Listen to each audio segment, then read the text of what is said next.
Hi friends, ಎಲ್ಲರಿಗೂ ನಮಸ್ಕಾರ. ಕಾರ್ತಿಕ ಮಾಸ ಮುಗಿದು ನಮಗೆ ಮಾರ್ಗಶಿರ ಮಾಸ ಡಿಸೆಂಬರ್ 2ನೇ ತಾರೀಕಿನಿಂದ ಶುರುವಾಗುತ್ತೆ. ಈ ಮಾಸದಲ್ಲೇ ನಮಗೆ ಶ್ರೀ ವಿಷ್ಣುವು ಸೂರ್ಯನಾರಾಯಣನಾಗಿ ಧನುರಾಶಿಯಿಂದ ಮಕರ ರಾಶಿಗೆ ಪ್ರವೇಶವನ್ನು ಮಾಡ್ತಾನೆ. ಆದ್ದರಿಂದ ಈ ಮಾಸವನ್ನು ನಾವು ಧನುರ್ಮಾಸ ಅಂತಲೂ ಸಹ ಕರಿತೀವಿ. ಮಾರ್ಗಶಿರ ಮಾಸದ ಮಧ್ಯಭಾಗದಲ್ಲಿ ಈ ಒಂದು ಧನುರ್ಮಾಸ ಶುರುವಾಗುತ್ತೆ. ಈ ವರ್ಷ ನಮಗೆ ಧನುರ್ಮಾಸ ಡಿಸೆಂಬರ್ 16ನೇ ತಾರೀಕು ಶುರುವಾಗಿ ಜನವರಿ 13ನೇ ತಾರೀಕಿನವರೆಗೂ ಇರುತ್ತೆ. ಇನ್ನು ಈ ಧನುರ್ಮಾಸದಲ್ಲಿ ತುಳಸಿಯನ್ನು ಪೂಜಿಸಬಾರ್ದು ಅಂತ ಹೇಳ್ತಾರೆ. ಅನೇಕ ಬಾರಿ ನೀವು ಇದ್ರ ಬಗ್ಗೆ ಕೇಳಿರಬಹುದು. ಧನುರ್ಮಾಸದಲ್ಲಿ ನಾವು ತುಳಸಿಯನ್ನು ಪೂಜಿಸಬೇಕಾ ಅಥವಾ ಪೂಜಿಸಬಾರ್ದ? ಈ ಮಾಸದಲ್ಲಿ ನಾವು ತುಳಸಿ ಪೂಜೆ ಮಾಡೋದ್ರಿಂದ ಏನೆಲ್ಲ ಪ್ರಯೋಜನಗಳನ್ನು ಪಡ್ಕೋಬಹುದು? ಧನುರ್ಮಾಸದಲ್ಲಿ ದೇವರನ್ನು ಪೂಜಿಸಬಾರ್ದ? ಧನುರ್ಮಾಸದಲ್ಲಿ ತುಳಸಿಯನ್ನು ಪೂಜೆ ಮಾಡಿದ್ರೆ ಏನಾಗುತ್ತೆ, ಅದರಿಂದ ಪ್ರಯೋಜನಗಳೇನು ಅನ್ನೋ ವಿಚಾರವಾಗಿ ಈ ವಿಡಿಯೋದಲ್ಲಿ ತಿಳಿಸ್ಕೊಡ್ತಾ ಇದ್ದೀನಿ.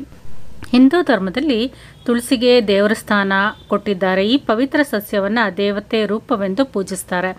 ಸನಾತನ ಧರ್ಮವಾದ ಹಿಂದೂ ಧರ್ಮದ ಪ್ರತಿಯೊಂದು ಮನೆಯಲ್ಲೂ ನಾವು ತುಳಸಿ ಸಸ್ಯವನ್ನು ನೋಡ್ಬೋದು. ಈ ಸಸ್ಯಕ್ಕೆ ಪ್ರತಿನಿತ್ಯ ಪೂಜೆಯನ್ನು ಸಲ್ಲಿಸಿ ದೀಪಗಳನ್ನು ಬೆಳಗುವ ಸಂಪ್ರದಾಯ ನಮಗಿದೆ. ನಿತ್ಯ ನಾವು ತುಳಸಿಯನ್ನು ಪೂಜಿಸೋದ್ರಿಂದ ಮನೆಯಲ್ಲಿನ ನಕಾರಾತ್ಮಕ ಶಕ್ತಿಗಳೆಲ್ಲ ದೂರ ಆಗುತ್ತೆ. ನಮ್ಮ ಧಾರ್ಮಿಕ ಗ್ರಂಥಗಳಲ್ಲಿ ತುಳಸಿಗೆ ಸಂಬಂಧಿಸಿದಂತೆ ಸಾಕಷ್ಟು ನಿಯಮಗಳನ್ನು ಸಹ ಹೇಳಲಾಗಿದೆ. ಅವುಗಳನ್ನು ಅನುಸರಿಸುವುದು ತುಂಬಾ ಮುಖ್ಯ. ತುಳಸಿಯನ್ನು ಕೆಲವು ಸಂದರ್ಭಗಳಲ್ಲಿ ಕೆಲವು ಸಮಯಗಳಲ್ಲಿ ಪೂಜಿಸಬಾರ್ದು ಅಂತಲೂ ಸಹ ಹೇಳ್ತಾರೆ. ಅದೇ ರೀತಿ ಧನುರ್ಮಾಸ ಅಥವಾ ಕಾರ್ಮಾಸದಲ್ಲೂ ಸಹ ಪೂಜೆಯನ್ನು ಮಾಡಬಾರ್ದು ಅಂತ ಹೇಳಿರೋದನ್ನು ಅನೇಕ ಬಾರಿ ಕೇಳಿರ್ಬೋದು. ಇದು ಎಷ್ಟರ ಮಟ್ಟಿಗೆ ನಿಜ? ಧನುರ್ಮಾಸವನ್ನು ನಾವು ಶೂನ್ಯ ಮಾಸ ಅಂತ ಕರಿತೀವಿ. ಈ ಅವಧಿಯಲ್ಲಿ ಶುಭ ಕಾರ್ಯಗಳು ಮಾಡೋದಿಲ್ಲ. ಈ ಕಾರಣದಿಂದ ವಿಶೇಷ ಪೂಜೆಗಳನ್ನು ಸಹ ಮಾಡೋದಿಲ್ಲ. ಆದರೆ ಧನುರ್ಮಾಸದಲ್ಲಿ ನಾವು ತುಳಸಿಯನ್ನು ಪೂಜಿಸಬಹುದೇ, ತುಳಸಿಗೆ ನೀರನ್ನು ಎರಿಬಹುದೇ ಅನ್ನೋದನ್ನು ನೋಡೋಣ. ಧನುರ್ಮಾಸದಲ್ಲಿ ಶುಭ ಕಾರ್ಯಗಳನ್ನು ಮಾಡೋದು ನಿಷೇಧ. ಆದರೆ ಧನುರ್ಮಾಸದ ಅವಧಿಯಲ್ಲಿ ತಪ್ಪದೇ ನಾವು ಪೂಜೆಯನ್ನು ಮಾಡಬೇಕು. ಧನುರ್ಮಾಸದ ಸಮಯದಲ್ಲಿ ಗ್ರಹಗಳು ಬ್ರಹ್ಮಾಂಡದ ಮೇಲೆ ನಕಾರಾತ್ಮಕ ಪ್ರಭಾವವನ್ನುಂಟು ಮಾಡುತ್ತೆ ಅಂತ ನಂಬಿಕೆ ಇದೆ.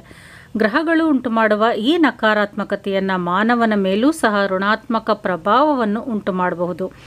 ಇಂತಹ ಸಮಯದಲ್ಲಿ ಪೂಜೆಯನ್ನು ಮಾಡಿದ್ರೆ ದೇವರ ಅನುಗ್ರಹ ನಮ್ಮ ಮೇಲೆ ಇರುತ್ತೆ.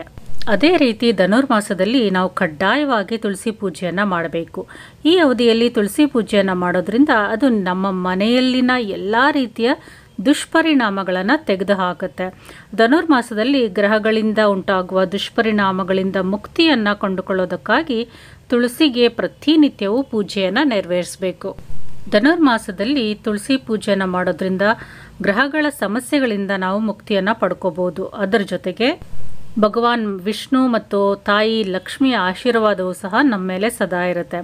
ಧನುರ್ಮಾಸದಲ್ಲಿ ನಾವು ಮಾಡುವ ತುಳಸಿ ಪೂಜೆ ನಮಗೆ ಸಂಪತ್ತು, ಐಶ್ವರ್ಯ ಮತ್ತು ಅದೃಷ್ಟವನ್ನು ತಂದುಕೊಡುತ್ತೆ. ಗ್ರಹಗಳು ನೀಡುವ ಸಮಸ್ಯೆಗಳಿಂದ ನೀವು ಮುಕ್ತಿಯನ್ನು ಪಡೆದುಕೋಬೇಕು ಅಂತಂದರೆ ಮೊದಲು ತುಳಸಿ ಪೂಜೆಯನ್ನು ಮಾಡಲು ಮುಂದಾಗಬೇಕು. ತುಳಸಿ ಪೂಜೆಯನ್ನು ಮಾಡುವಾಗ ಶುದ್ಧರಾಗಿರಬೇಕು ಅನ್ನೋದು ಸಹ ಗಮನದಲ್ಲಿ ಇಟ್ಕೋಬೇಕು. ತುಳಸಿ ಕಟ್ಟೆ ಸುತ್ತಲೂ ಶುದ್ಧವಾಗಿರಿಸ್ಕೋಬೇಕು.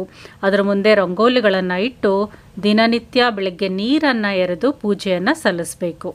ತುಳಸಿ ಪೂಜೆಯನ್ನು ಪ್ರತಿನಿತ್ಯ ಮನೆಯ ಗೃಹಿಣಿ ಪೂಜಿಸೋದ್ರಿಂದ ಮನೆಯ ಯಜಮಾನರ ಆರೋಗ್ಯ ಹೆಚ್ಚಾಗುತ್ತೆ. ಮನೆಯಲ್ಲಿ ಯಾವುದೇ ನಕಾರಾತ್ಮಕ ಶಕ್ತಿ ಇಲ್ಲದೆ ಇರುವಂತೆ, ಯಾವುದೇ ಗ್ರಹಗಳ ಪೀಡೆ ನಮ್ಮ ಮೇಲೆ ಬೀಳದೇ ಇರುವಂತೆ ತಾಯಿ ತುಳಸಿ ದೇವಿ ನಮ್ಮನ್ನು ರಕ್ಷಿಸ್ತಾಳೆ. ಎಲ್ಲರಿಗೂ ನಮಸ್ಕಾರ.